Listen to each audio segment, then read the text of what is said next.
Olá, está começando mais um Conexões. Eu sou a Camila Maia, apresento o programa e me descrevo como uma mulher de pele clara, com cabelos escuros e longos abaixo dos ombros, olhos também escuros. Estou vestindo uma roupa colorida e um casaco preto. Estou sentada na redação da TV UFG e por isso, atrás de mim, vão aparecer alguns computadores e também membros aqui da equipe da TV UFG. Você que nos assiste pela TV ou pelo computador, nos vê em diferentes janelas, porque a gente ainda está mantendo esse formato híbrido, né? Com os nossos convidados direto da casa deles, as nossas convidadas hoje, inclusive. Então você vai me ver e ver as nossas convidadas e o intérprete em diferentes janelas na tela. Você assiste a TV UFG no canal 15.1 do Sinal Aberto, no 21 da NET Goiânia, também no site, no aplicativo e no canal do YouTube. Diferentes plataformas onde você acompanha o nosso programa. E hoje, o tema do programa vai tratar da alimentação saudável, principalmente na infância. A gente quis falar sobre esse tema porque agora, em junho, profissionais da educação passaram a contar com um novo aliado na luta por uma alimentação mais saudável nas escolas. O Fundo das Nações Unidas para a Infância, UNICEF, lançou o guia Promovendo um Ambiente Alimentar Escolar Saudável, apoio à gestão local. Esse guia promove o debate sobre nutrição de qualidade nas instituições de ensino e é fruto de uma série de diálogos das instituições com educadores de diversas partes do país. E, além disso, também, a gente tem visto uma discussão sobre o consumo de alimentos processados e ultraprocessados nas escolas, alguns estados e municípios, inclusive, tentando reduzir ou até proibir a venda desses produtos no ambiente escolar. E é por isso que a gente vai falar sobre esse tema hoje. Quem vai discutir isso com a gente são as nossas convidadas. A gente conversa com a Simone Urbano, que é nutricionista do Centro de Ensino e Pesquisa Aplicada à Educação da Universidade Federal de Goiás, o CEPAI UFG. Simone, muito obrigada pela sua presença, seja bem-vinda aqui no Conexões. Obrigada, Camila. Olá a todos e todas, meu nome é Simone, eu sou nutricionista no CEPAI UFG, tenho a pele morena, cabelo castanho, tamanho médio do meu cabelo. Hoje estou vestindo uma blusa verde e estou em minha casa. Ao fundo há uma parede branca. E vocês podem, em algum momento, ouvir algum barulho, né? Eu tenho um bebê pequeno, então é um tema que bastante me agrada, né? Trabalho na escola, tenho um bebê que está em casa, e também tem alguns cachorros, então se vocês ouvirem algum ruído, são os ruídos que fazem parte deste ambiente. Obrigada, Simone. Obrigada pela correção, vou falar corretamente agora. Também vamos conversar com a Fabiana Tomé, que é professora da Escola de Agronomia da Universidade Federal de Goiás. Olá, muito obrigada pela sua presença também, Fabiana. Bom dia, Camila. Agradeço o convite. Bom dia, Simone. É uma alegria poder discutir esse tema, né, tão importante aí que vai desde a infância, né, até ao fim da nossa vida aí, que é a alimentação.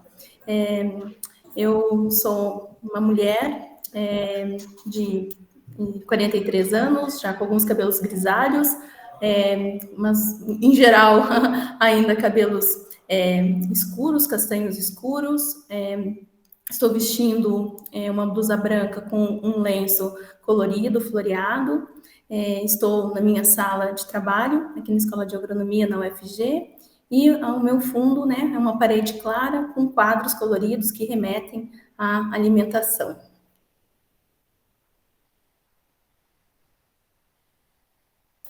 Desculpa, a gente tive um probleminha aqui para abrir o meu áudio, mas agora sim, vamos começar a nossa conversa. Eu vou começar com a Simone.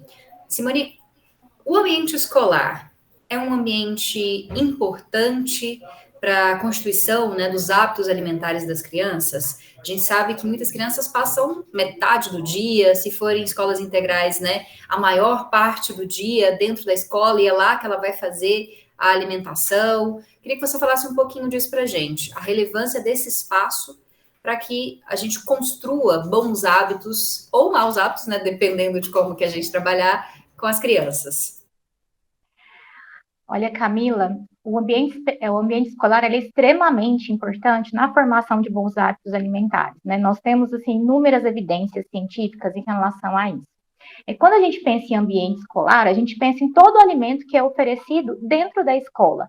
Seja o alimento que ele é comercializado, né, numa cantina escolar ou num vendedor ambulante, né, que geralmente ficam ali naquele meio, né, da escola ali. Então, toda essa rede de comércio próxima à escola, ele faz parte desse ambiente escolar, esse ambiente alimentar escolar.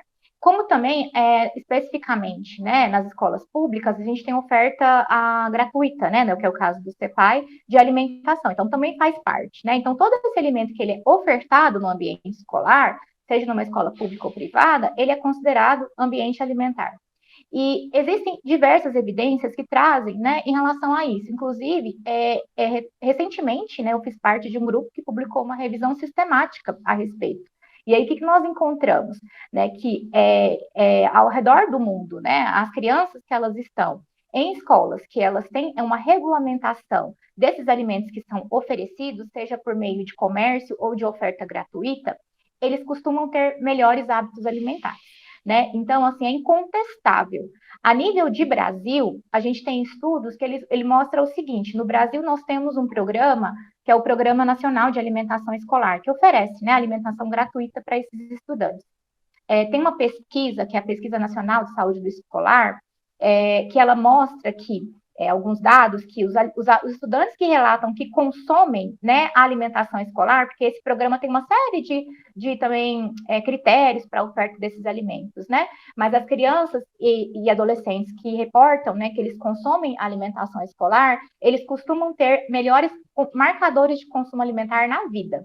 Né? Então, assim, a evidência ela é vasta nesse sentido e documentos como esse, né, que a Unicef está lançando, eles são extremamente necessários porque a gente não tem muito bem uma regulamentação para cantinas escolares no Brasil.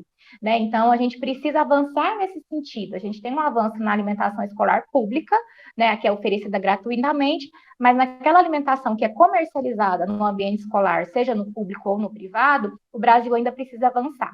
Né? Então, a evidência é consistente e internacionalmente, inclusive, né? Então, realmente há uma influência bastante importante, né, nesse consumo alimentar dessas crianças e adolescentes. Fabiana, queria também sua opinião sobre isso, né? Como que a escola pode ser um lugar determinante para, como disse a Simone, construir bons hábitos alimentares, né? Manter esses hábitos também depois na vida adulta. Sim.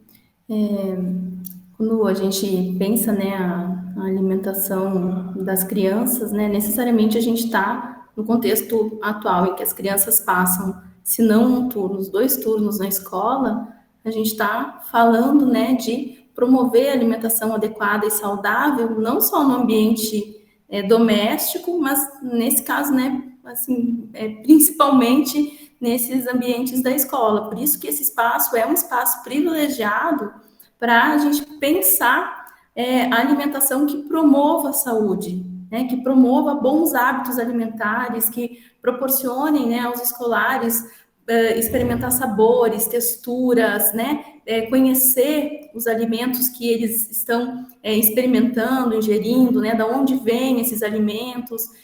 E aí me parece que, para além dessa dimensão que é sensorial, de conhecer, né, esses alimentos, também tem algo que é conhecer a origem dos alimentos, né? Quem produziu, de que modo produziu, de onde esses alimentos vieram. E isso remete a esse programa, né, que Simone comentava agora, que é o Programa Nacional de Alimentação Escolar, que é uma política que, desde 2009, ela foi atualizada e ela determina que, no mínimo, 30% dos recursos que é repassado pelo FNDE, pelo Fundo Nacional de Desenvolvimento da Educação, que é vinculado ao MEC, sejam destinados à compra de alimentos da agricultura familiar do entorno. E os municípios deveriam, então, minimamente atender esses 30%. Municípios, no caso de escolas municipais, estados, no caso de escolas estaduais, e no caso, né, que eu acredito que é o do CEPAI, aí né, no nível de federação. E esses 30% eles precisam ser atendidos, mas não necessariamente eles são. Com isso, a gente perde a oportunidade de avançar nessa aproximação entre a produção, que é essa ideia, né, de onde vem o que eu estou consumindo, até quem consome, né? Então, que alimento é esse, né? Ele está proporcionando saúde ou não está? E eu digo isso para fazer conexão com uma ideia que eu acho que está muito posta nas nossas políticas alimentares hoje, que é de a gente pensar a alimentação também como um tema transversal de estudo nas escolas, principalmente nessa fase de formação do gosto, que é essa fase aí, Simone me corrija, né, que é principalmente do ensino fundamental, onde os hábitos alimentares eles estão se formando. E aí a gente vai ter estudos que vão apontar que em escolas e aí são escolas públicas principalmente, que adotam, né, são beneficiárias dessa política da Política Nacional de Alimentação Escolar com produtos da agricultura familiar, pesquisas evidenciam que esses hábitos que vão sendo estimulados na escola também escoam para dentro das famílias, porque aí as famílias passam também a adotar uma alimentação mais vinculada com alimentos in natura, minimamente processados, com alimentos que a gente sabe quem produziu e da onde veio. Então, a gente segue uma lógica aqui de políticas que se retroalimentam num círculo vicioso de promoção de alimentação adequada e saudável para a infância, mas que se estende para as outras fases da vida. Bom, já que a gente está falando tanto, né, de alimentação adequada, dá para a gente definir, Simone, o que seria uma alimentação adequada, saudável, pensando principalmente na criança, né? Quais alimentos a criança deve consumir, quais alimentos ela não deve consumir ou deve consumir com moderação. Também até para orientar pais e mães, né? O que eu devo dar ou não devo dar para o meu filho? Eu devo, às vezes, vi recentemente até uma fala da Bela Gil, que fala muito sobre alimentação, né? Ela fala que muitas vezes a gente tem a ideia de que criança tem que comer besteira, né? Para ser feliz, criança tem que comer besteira. É uma ideia, segundo ela, né? Completamente distorcida. Eu queria falar um pouco disso também, né? Até que ponto a criança também pode experienciar esses sabores não tão saudáveis assim? A professora Fabiana trouxe elementos muito interessantes já. Estou vendo que esse diálogo vai ser bem legal, né? No Brasil, o Brasil ele tem um grande avanço nos últimos anos, desde 2014, em relação a recomendações para alimentação. Por quê? Nós temos um dos melhores guias alimentares do mundo. O Brasil ele foi pioneiro, né, em trazer um guia alimentar para a população, em que, ao invés de a gente classificar os alimentos por meio dos nutrientes, a gente classificasse pelo nível de processamento, né? Então, o que esse guia alimentar ele traz? Né, que a gente tem os alimentos in natura e minimamente processados, que são aqueles que passaram pelo mínimo possível de processamento, um arroz que foi descascado, né, uma mandioca que foi ali descascada e congelada, né? Então, esses alimentos são esses alimentos in natura e minimamente processados. A gente tem os alimentos processados, que são aqueles alimentos que foram adicionados ingredientes culinários, sal, açúcar, gordura, né? E a gente tem os alimentos ultraprocessados, que são aqueles alimentos que eles têm algum aditivo, seja conservante, corante, né, edulcorantes, né? Então, a gente fala que são os antes da vida. Por que eu estou falando dessa classificação? Porque aí a gente chega na recomendação para as crianças. O que esses guias trazem? A gente tem no Brasil 2 guias alimentares. Um, que ele vai orientar para crianças até 2 anos, porque ali, né, essa criança que está aqui nessa fase, ela está numa intensa formação de paladar. Então, a gente tem algumas peculiaridades para essas crianças até 2 anos de idade. E a gente tem um outro guia que é para criança de 2 anos ou mais. Para todas as crianças, né, a gente tem que pensar o seguinte: a gente sempre vai ofertar os alimentos basicamente in natura e minimamente processados. E não só para as crianças, também para os adolescentes, para os adultos, porque isso tem que ser a base da nossa alimentação. Até porque as crianças, elas se espelham naquilo que os pais, seus familiares, os seus iguais, eles vão se alimentar. Então, a população inteira, né, o guia, ele coloca que a população, a base da nossa alimentação, tem que ser esses alimentos in natura e minimamente processados. Então, é o arroz, o feijão, carne para quem não é vegetariano ou vegano, né, mas tem as opções proteicas também para essa população, frutas e hortaliças de forma bastante variada, né, a gente fala de preparações culinárias, né, quando a gente pensa naquele bolo da avó, o bolo de cenoura, né, que ele usa ali, basicamente alimentos in natura e minimamente processados, ele pode entrar nessa alimentação. Então, quando a gente pensa na população maior que 2 anos, basicamente, a gente tem essa recomendação. A gente tem que priorizar, mas não que os ultraprocessados eles sejam proibidos.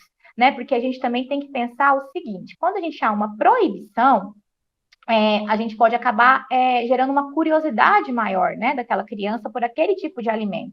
Então, o que eu sempre oriento, tem uma atividade festiva, é um almoço diferente, que vai estar presente ali, né, um refrigerante ou algum alimento que é ultraprocessado, de forma muito pontual, né, que isso não seja de forma recorrente, eu particularmente não vejo problemas. A questão é quando isso se torna recorrente, há um consumo diário, um consumo semanal desses alimentos, né? Então, a base tem que ser alimentos in natura e minimamente processados. Quando a gente vai para a criança menor de 2 anos, aí as recomendações elas são realmente mais restritas, né? Então, a criança até 2 anos de idade, a gente recomenda que não se consuma nenhum alimento adoçado, né? Que tenha açúcar, que tenha mel, que tenha adoçante, nada, né? Disso. E também que elas não consumam alimentos ultraprocessados, né? Então, a alimentação da criança até 2 anos de idade, ela tem que ser exclusiva por alimentos in natura e minimamente processados, que são aqueles que não têm os aditivos, né? A partir de 2 anos, a base, né, a maior parte são os alimentos in natura e minimamente processados, mas eventualmente, numa situação especial, pode ser que entre aí, né, um alimento ultraprocessado na alimentação dessa criança, né, de forma bem pontual, de forma bem saudável, né, no sentido de uma boa relação com a alimentação. Simone, antes de passar a palavra para a Fabiana, só para deixar claro aí para o nosso público, esse guia, né, que é considerado um dos mais importantes do mundo, inclusive, super elogiado, né, em vários países, e muitas vezes as pessoas nem conhecem, né? Para ter uma ideia desse guia, tem uma página onde eu posso procurar pais, mães, o mesmo para consumo, né, próprio, para eu ter uma ideia desse guia, onde que eu acho? Sim, o Guia Alimentar da População Brasileira, as 2 versões, né, para crianças e também para maiores de 2 anos, elas estão disponíveis na página do Ministério da Saúde, né? É uma página que você vai encontrar lá dentro da Coordenação Geral de Alimentação e Nutrição, tem as publicações, e aí lá dentro tem as versões do guia. Cada um deles tem a versão ampliada, que é um documento mais extenso, com mais de 200 páginas. Então, para quem quer se aprofundar, né, realmente nisso, então toda a população, o ideal é que se aprofundasse, mas também as versões resumidas, porque a gente sabe que no dia a dia nem todo mundo dispõe de tempo, né, para uma leitura tão mais densa. Então, tem a versão completa e a versão resumida, né, de cada um desses guias dentro da página do Ministério da Saúde. Então, a população de livre acesso, né, em formato PDF, então toda a população ela pode ter acesso, né, a esses documentos. Ok. Fabiana, se você quiser complementar, né, também a partir da sua área de estudo, o que seria uma alimentação, né, adequada, saudável, principalmente para as crianças, mas queria um pouquinho além. Você consegue diferenciar para o nosso público o que é um processado de um ultraprocessado? Porque às vezes as pessoas podem não perceber qual que é essa diferença, né? O que é o alimento minimamente processado, o que é aquele alimento ultraprocessado e que deve ser evitado? Eu quero, antes de responder essa questão, né, reforçar a importância do guia alimentar. Concordo muito assim, com esse entusiasmo com que a Simone fala do guia. De fato, é um documento referência. Ele me acompanha, gente, ele está aqui do meu lado. Foi engraçado que quando eu recebi o convite para participar dessa atividade, dessa conversa, o guia estava aqui, né, e eu acho que é isso, é esse documento que recorrentemente a gente revisita pela riqueza que ele apresenta. E a riqueza que ele apresenta está associada principalmente a isso que eu acho que leva ele assim, a essa visibilidade, a esse reconhecimento, que é essa nova classificação dos alimentos, não mais naquela pirâmide alimentar assim que quem é da minha geração aprendeu na escola, mas sim agora com essa ideia de que a gente classifica os alimentos a partir, né, do nível, do grau de processamento. E isso foi uma mudança muito importante, foi proposta, né, por pesquisadores brasileiros, mas que ecoou, né, e foi adaptada, né, para outros países também. Isso é um grande avanço do guia. Mas o guia também avança porque ele propõe justamente essa aproximação entre quem produz e quem consome. Então, a gente saber, né, a origem desses alimentos, saber como esse alimento foi produzido, se foi produzido com agrotóxico, se sem agrotóxico, ou em que quantidade, qual foi, né, o período ali que foi colhido até chegar à minha mesa, quem foram as pessoas que elaboraram esse alimento, prepararam, embalaram. Tudo isso enriquece a relação que a gente tem com a alimentação, para que ela não seja uma alimentação mecânica, essa que a gente faz, por exemplo, na frente de uma tela, que é tão comum hoje, que a gente nem sente o gosto, assim, é algo mecânico. Então, o guia nos convida a pensar o alimento que a gente está consumindo. Não só ali naquele alimento que chega à nossa frente, mas também desde lá como a gente brinca aqui, né? Eu estou nas ciências agrárias, né? Da porteira para dentro, né? Não é só pensar isso que chega à nossa mesa, mas é como ele foi produzido lá nas propriedades rurais. E focando muito, né, o papel da agricultura familiar. Né, quem é essa agricultura que, em pequena escala, em pequenas propriedades, consegue produzir tanto para abastecer, né, um potencial de abastecer os centros urbanos, os consumidores e as consumidoras. Então, eu digo isso para enfatizar a importância do guia. E talvez, assim, para a gente pensar essa diferenciação entre o que é um alimento minimamente processado, processado e ultraprocessado, que são 3 categorias do guia, que se soma uma quarta, que daí é ingredientes, assim, óleo, sal, gordura, né, temperos, que a gente usa em menor quantidade, essa é uma outra categoria, mas são essas 3 que são a base da nossa alimentação, conforme o guia, né, que é minimamente processado, processado e ultraprocessado. E aí, acho que a grande questão para a gente pensar, o guia já nos dá pistas para isso, que vamos pegar o caso, por exemplo, aqui me ocorre o abacaxi. Se eu compro abacaxi, descasco o abacaxi, fatio esse abacaxi e ofereço isso como um lanche, isso é um alimento minimamente processado, né? Eu cortei essa fruta. Se eu pego esse abacaxi e eu coloco ele numa lata, por exemplo, né, que é aquele processo que se dá normalmente na indústria, mas vamos pensar aí na agricultura familiar, poderia ser, né, um doce de abacaxi, um abacaxi cristalizado, eu estou colocando aí basicamente açúcar, água, então ele vai ser processado. A indústria faz isso, né, no caso dos enlatados, mas também numa escala menor a agricultura familiar faz. Quando que é ultraprocessado? O exemplo do iogurte de abacaxi ou da gelatina de abacaxi. Se a gente for lá ler os ingredientes, a gente vai ler a letra miúda e seguindo a ordem da lista de ingredientes, o ingrediente que aparece primeiro é o ingrediente que tem maior quantidade. O que a gente vai perceber quando é ultraprocessado? Normalmente, o primeiro ingrediente vai ser açúcar, vai ser, né, no caso desse exemplo aí da gelatina, da gelatina, do iogurte de abacaxi, a gente não vai encontrar o abacaxi como primeiro ingrediente. Via de regra, vai ser ingredientes que vão ser sal, gordura, açúcar, né? Que são alimentos que eles vão contribuir para uma alimentação que é desbalanceada. E aí eu concordo muito com a Simone, que vai nessa direção de, então a gente não pode nunca, de jeito nenhum, consumir, vou seguir o meu exemplo aqui, gelatina ou iogurte de abacaxi. Não é isso. O guia ele vai falar que a gente evite o consumo. Fabiana, vou ter que te interromper para chamar o intervalo, que o nosso tempo desse bloco está chegando ao fim, mas a gente continua falando sobre isso e quero focar muito nas questões dos riscos, né, dos malefícios desses alimentos que a gente acabou de citar, né, os ultraprocessados, e claro, dos benefícios de uma alimentação mais saudável, mais adequada, baseada em alimentos in natura ou minimamente processados. Bom já aprender essa terminologia para aplicar no dia a dia. Então, daqui a pouquinho a gente volta e continua essa conversa sobre alimentação saudável.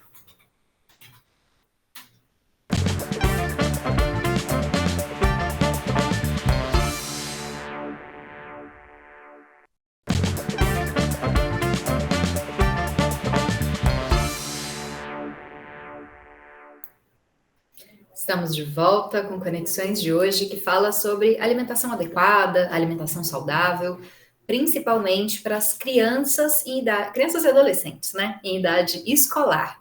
Nós estamos conversando com a Fabiana Tomé, professora da Escola de Agronomia da UFG, e também com a Simone Urbano, que é nutricionista do CEPAI UFG.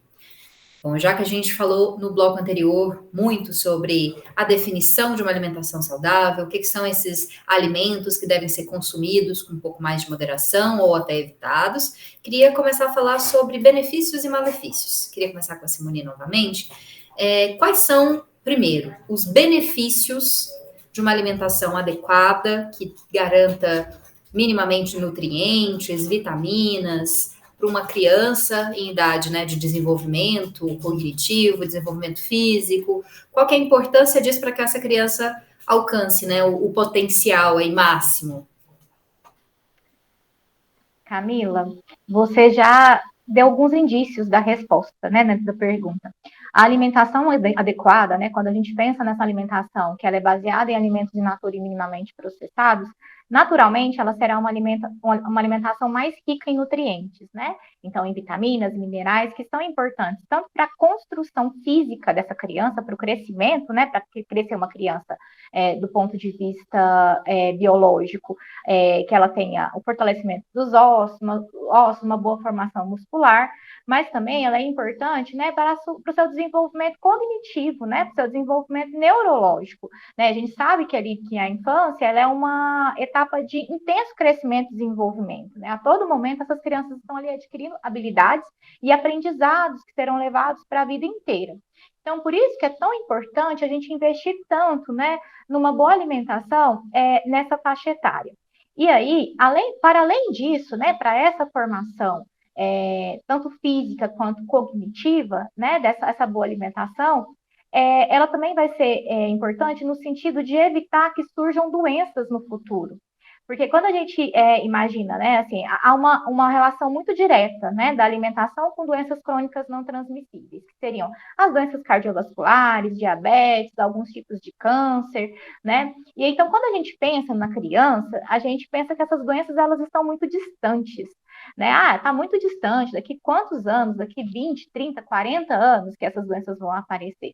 Só que os fatores, né, que levam essas doenças a aparecerem, elas começam ali já na infância, né? Há evidências que a gente já tem trombos, né, de trombos não, a gente tem, seria mais ou menos trombos de gordura, né, ali na criança quando ela tem, né, uma alimentação inadequada. A gente tem muitas crianças já hoje, e a gente tem isso inclusive no CEPAI, isso é uma realidade, nós temos crianças com dislipidemias, crianças que já têm alterações de colesterol, né? Crianças que elas já têm também alterações de glicemia que podem desenvolver um diabetes, né? Então, a gente tem essas duas vertentes, né? Uma boa alimentação, ela vai fazer com que essa criança, ela se desenvolva em sua plenitude, né? E ela desenvolvendo na sua plenitude, ela vai ser um adulto, né? E que possa ter aí várias potencialidades para ser, né, o que ela quiser ser na vida adulta, em termos profissionais, em termos pessoais, mas também vai evitar que ela desenvolva, né, algumas doenças que podem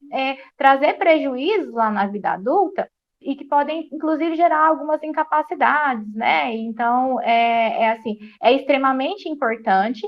E eu só queria fazer um link com uma fala que a professora Fabiana falou, muito importante lá atrás, que é em relação à produção dos alimentos.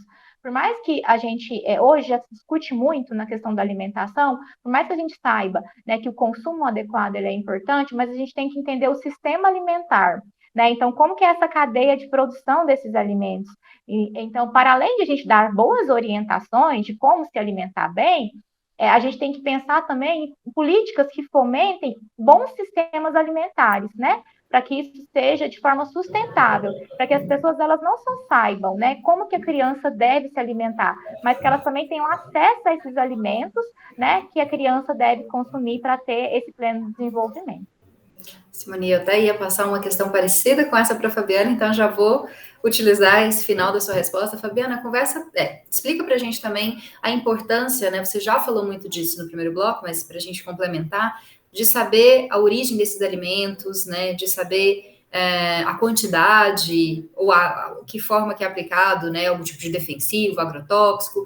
Hoje se discute muito, né? De evitar certos produtos químicos na produção de alimentos, como que eu posso ter acesso a essas informações, que tipo de alimento eu devo escolher para evitar também o consumo, né, exagerado de agrotóxicos, e de que forma que isso também pode ser, né, maléfico para a nossa saúde. Camila, essa é uma questão complexa, então antes de respondê-la, eu quero só comentar e sugerir um documentário que a Simone, né, trazia a importância, né, de pensar a alimentação saudável para evitar doenças crônicas não transmissíveis, que é como a gente chama essas doenças, né, que a gente tem por sedentarismo e principalmente má alimentação, que entra em diabetes, doenças cardiovasculares, né, entre outras. E aí tem um documentário que chama Muito Além do Peso, é um documentário de 2013, da Stella Renner, e eu recomendo muito que todo mundo assista, mas principalmente quem é ali responsável, né, por crianças, porque esse documentário ele nos ajuda a entender essa desconexão da infância com a alimentação. As crianças não sabem mais o que é uma batata, entende? Mas o pacote de batata ultraprocessada, de batata chips ultraprocessada, elas conhecem. Então, esse documentário ele é riquíssimo e ele nos ajuda a pensar, né, como que a gente pode incidir nesse ambiente. Porque tem uma dimensão que ela é de escolha de cada pessoa, de escolha de cada família, mas tem uma dimensão que ela é política, que ela tem que passar pelas políticas públicas para que se promova de um modo bem amplo acesso à alimentação adequada e saudável, que se promovam ambientes alimentares saudáveis. E aí, antes de a gente chegar na discussão dos agrotóxicos, eu quero problematizar que quando a gente está falando disso, a gente está falando de que, por questão de justiça social, todas as pessoas deveriam ter acesso à alimentação adequada e saudável. Mas a gente tem uma pesquisa que foi feita usando o instrumento de pesquisa do IBGE, mas foi executada pela Rede Pensan, que é uma rede de pesquisas em soberania, segurança alimentar e nutricional. Foi publicada no ano passado, então uma pesquisa bastante recente, e suplementos dessa pesquisa estão sendo constantemente publicados, né, nos permitindo outros recortes. O mais recente é sobre raça e gênero em relação às escolhas alimentares. E o que essa pesquisa que vai abordar em segurança alimentar e nutricional nos mostra é que 58,7% da população brasileira está em insegurança alimentar e nutricional. Isso significa que esse grupo, que é quase 60%, não pode escolher o que vai comer. E qual é o alimento mais barato quando a gente vai comprar? Via de regra, é esse processado, esse macarrão instantâneo, entre tantos outros que entre uma fruta, entre o abacaxi e o biscoito recheado de abacaxi, a escolha parece, né, ir na direção do biscoito recheado sabor abacaxi, porque ele é mais barato, porque ele satisfaz do ponto de vista sensorial, mas não nutricional. E eu estou trazendo esses dados que são assustadores em relação à insegurança alimentar e nutricional, porque significa que mais da metade da população não pode escolher. E é por meio de políticas públicas que a criança está lá na escola, que ela vai poder ter uma alimentação minimamente adequada e saudável, que seja 3 refeições ao dia, porque provavelmente em casa, ou ela não vai ter a refeição, ou essa refeição não vai ser de qualidade.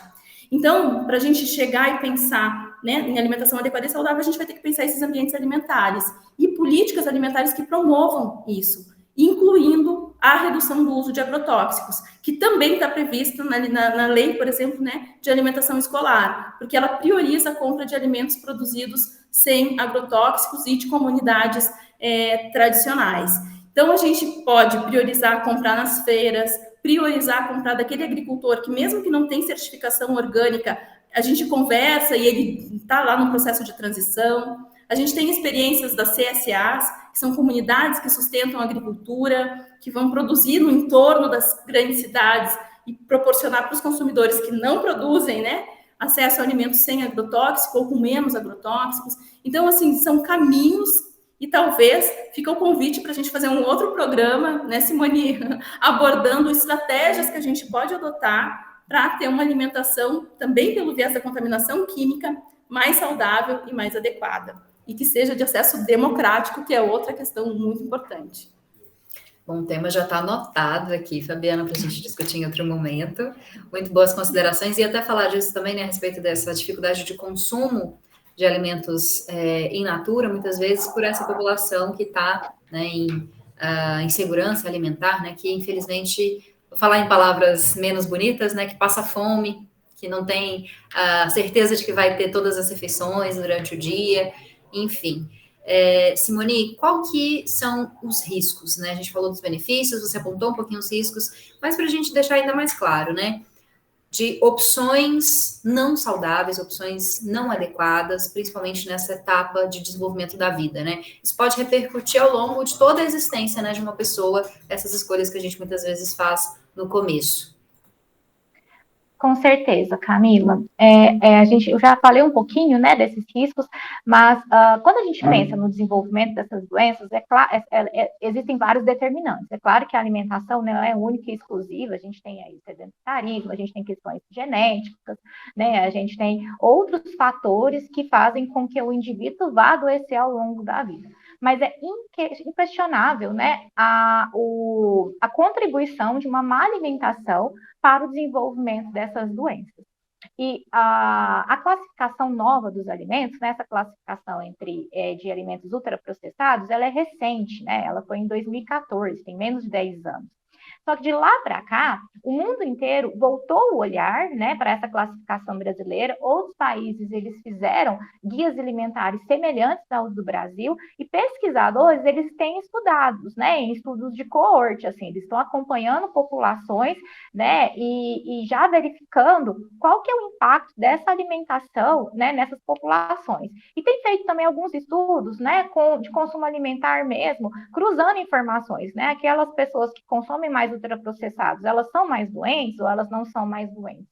E o que esses estudos têm mostrado? Né? Se a gente for numa base de dados, no PubMed, e colocar lá alimentos ultraprocessados e doenças crônicas, já são inúmeros artigos mostrando uma relação direta do consumo desse tipo de alimento com as doenças cardiovasculares, com diabetes, com alguns tipos de câncer e também com obesidade. Né? A gente pensava aí que a obesidade era uma questão única e exclusiva de balanço energético, de quantas calorias o indivíduo consumia ou deixava de consumir.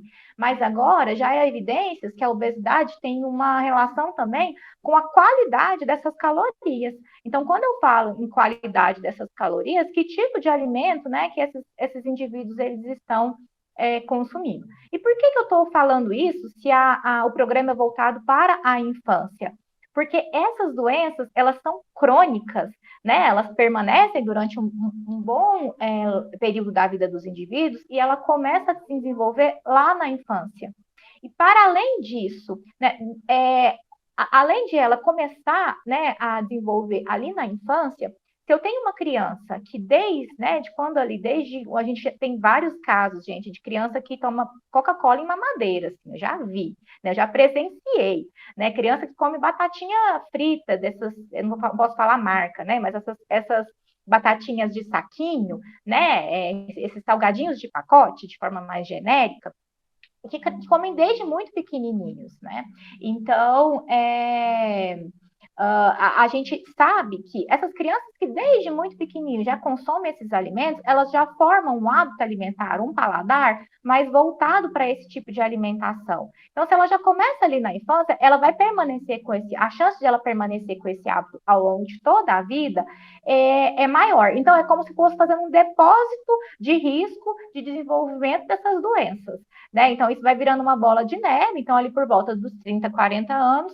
com certeza, alguma dessas doenças ali, ela vai aparecer, a menos que tenha fatores genéticos muito bons dessa pessoa, para não ter essas doenças, mas aí é cada vez mais comum, né, que a gente fala de mortalidade prematura por doenças crônicas não transmissíveis, né? O Brasil e o mundo tem uma mortalidade prematura, né, que é naquela idade que não se espera que a pessoa morra por doença cardiovascular, por diabetes, por câncer, mas acaba morrendo por causa do acúmulo, né, desses maus hábitos alimentares aí, junto com outros fatores também. Para a gente finalizar, você falou também um pouquinho disso, Fabiana, na resposta anterior, mas só para destacar, né, a importância da escolha desses alimentos e também a possibilidade de escolha, né? Se eu tenho recursos, se eu tenho poucos recursos, né, eu acabo muitas vezes escolhendo aquilo que tem uma quantidade maior, né, por menos valor, né, eu pague menos, mas tenha mais quantidade. Você citou aí, né, muitas vezes entre a fruta e o salgado de pacotinho, ou a bolacha, muitas vezes o pai e a mãe acabam escolhendo isso porque agrada a criança e também tem um valor reduzido. Mas para os nossos, para os pais e mães, né, para as pessoas que são responsáveis por essas crianças, como tentar fazer essas escolhas mais saudáveis, pensando também nessa questão financeira, né? É possível na feira do lado da minha casa, é possível num supermercado eu tentar fazer essas escolhas mais saudáveis, mesmo que, infelizmente, algumas pessoas têm poucos recursos? Comprando diretamente dos produtores, das produtoras, a gente reduz custo de atravessador. E aí a gente consegue ter um custo menor. Mas tem, assim, estratégias, a xepa da feira. Recentemente, a gente fez uma pesquisa de levantamento de todas as feiras de Goiânia, em relação à comercialização de lácteos, mas o que essa pesquisa nos mostra, uma pesquisa de mestrado e de doutorado, que estão andando conjuntamente. E o que a gente percebe é que tem feiras em todos os bairros de Goiânia, praticamente, né? São 120 feiras em Goiânia. Então, talvez, assim, pensar essa estratégia de evitar o atravessador, né? Não vão ser produtos orgânicos, muitas vezes, mas, assim, pelo menos são produtos mais frescos, né? E aí, gente, é aquela máxima do guia, assim, que são as regras de ouro: comer comida de verdade, arroz, feijão e algum legume, a banana, a fruta, o que der, assim, né, o que cabe naquele orçamento. E, assim, de novo, né, com toda essa sensibilidade, porque a gente não sabe o que é estar dentro desses 60%, mas o estímulo que fica é para que se otimize o orçamento de modo a consumir comida de verdade e que seja, né, minimamente processada, essa comida que se cozinha em casa, né? E isso é o que é o ideal de se priorizar. Enquanto escola pública, a gente tem conselhos de alimentação escolar em todas as escolas, e lá cobrar desse conselho: está comprando da agricultura familiar, como que esses cardápios estão sendo elaborados, né? Porque daí também é uma forma de as escolas, né, serem cobradas pela população, pela sociedade em geral, para atender uma política que a gente está atendendo minimamente. A gente não está nem chegando nesses 30%, mas esse 30% que é da compra da agricultura familiar é o mínimo. Tem municípios que chegam quase a 100%. Então, acho que a gente poderia pensar, enquanto sociedade, cobrar para que essa política, a Política Nacional de Alimentação Escolar, seja melhor operacionalizada, porque isso já vai garantir que, para boa parte dos escolares, no turno da manhã e da tarde, a gente vai estar podendo oferecer, nessa fase tão importante de desenvolvimento da vida, alimentação adequada e saudável.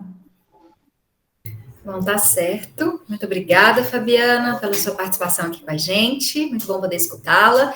Já está aqui anotada a sua sugestão da gente também falar um pouquinho a respeito, né, da produção desses alimentos, agricultura familiar, agricultura orgânica. A gente vai pensar em uma pauta para a gente poder discutir esses assuntos.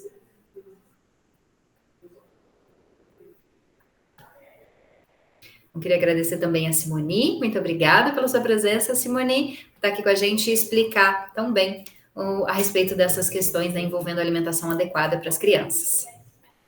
Eu que agradeço, Camila, a oportunidade e parabenizo aí pela pauta, que é de extrema importância, e também o trabalho que a professora Fabiana tem mostrado aí, que tem feito também. Obrigada.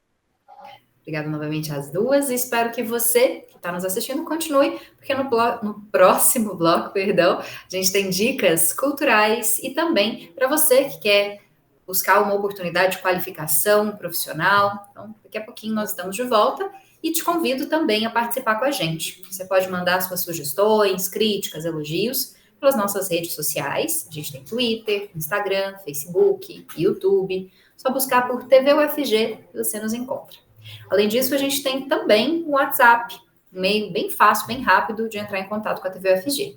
O número está aparecendo aqui na tela, é o 62991811406. 62991811406. Daqui a pouquinho a gente volta.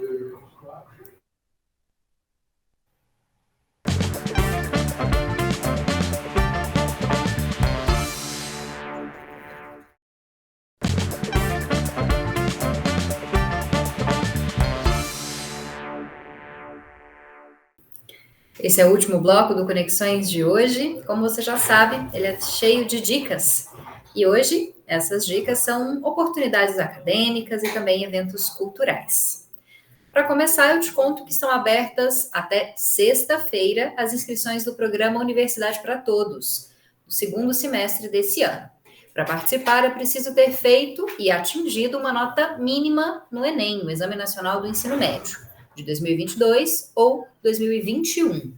Além disso, o candidato deve atender a critérios socioeconômicos exigidos pelo edital e estar inscrito no Portal Único de Acesso ao Ensino Superior.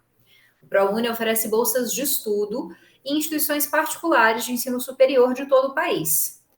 São bolsas integrais, que cobrem 100% das mensalidades, ou parciais, em que o estudante arca com 50% dos custos. Para saber mais informações, acesse o site do Ministério da Educação, mec.gov.br. mec.gov.br.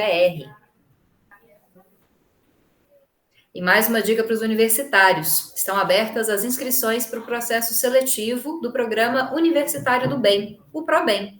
Ao todo, são 4.000 bolsas de estudo para estudantes em situação de vulnerabilidade social. Dentre essas 4.000, 1.000 bolsas são integrais e 3.000 parciais. As inscrições podem ser feitas no site ovg.org.br até o dia 7 de julho. Vou repetir para você o site, ovg.org.br.